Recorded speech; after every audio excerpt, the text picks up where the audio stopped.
എൻ്റെ ഏതു വാക്കാണ് നിങ്ങളെ ഇത്രമേൽ വേദനിപ്പിച്ചത്? എൻ്റെ ഏതു പെരുമാറ്റമാണ് നിങ്ങളെ എന്നോട് ഇങ്ങനെ പെരുമാറാൻ പ്രേരിപ്പിച്ചത്? നിങ്ങളോട് മോശമായി പെരുമാറുന്ന ഒരാളോട്, നിങ്ങളോട് മോശമായി പെരുമാറുന്ന നിങ്ങളുടെ ഇണയോട്, നിങ്ങളുടെ ഭാര്യയോട്, നിങ്ങളുടെ സുഹൃത്തിനോട്, നിങ്ങളുടെ ഭർത്താവിനോട് നിങ്ങളിങ്ങനെയൊന്ന് ചോദിച്ചു നോക്കൂ. അത്ഭുതങ്ങൾ സംഭവിക്കുന്നത് നിങ്ങൾക്ക് കാണാൻ പറ്റും. അത്ഭുതങ്ങൾ സംഭവിക്കുന്നത് നിങ്ങൾക്ക് അനുഭവിക്കാൻ പറ്റും. നിങ്ങളുടെ ശത്രുക്കൾ പോലും മിത്രങ്ങളായി മാറുന്ന, നിങ്ങളുടെ എതിരാളികൾ പോലും നിങ്ങളുടെ മിത്രങ്ങളായി മാറുന്ന ഈ മഹാത്ഭുതം നിങ്ങൾക്ക് അനുഭവിക്കണമെങ്കിൽ പക്ഷെ ഒരു കണ്ടീഷനുണ്ട്. ഈ ചോദ്യം ഹൃദയത്തിൽ നിന്നാവണമെന്ന് മാത്രം. ഈ ചോദ്യം ഹൃദയം കൊണ്ട് ചോദിക്കണമെന്ന് മാത്രം.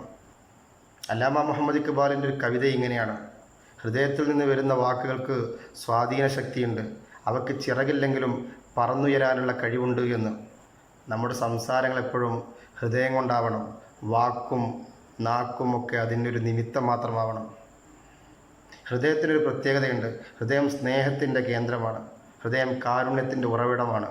ഹൃദയം വിട്ടുവീഴ്ചയുടെ ഒരു കേന്ദ്രമാണ്.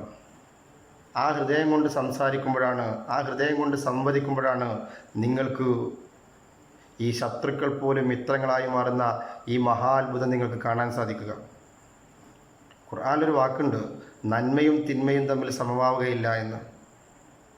തിന്മയെ ഏറ്റവും നല്ല നന്മ കൊണ്ട് നിങ്ങൾ പ്രതിരോധിച്ചു നോക്കൂ, അപ്പോൾ നിങ്ങളുടെ ശത്രുക്കൾ പോലും മിത്രങ്ങളായി മാറുന്ന മഹാത്ഭുതം നിങ്ങൾക്ക് കാണാൻ പറ്റുമെന്ന്.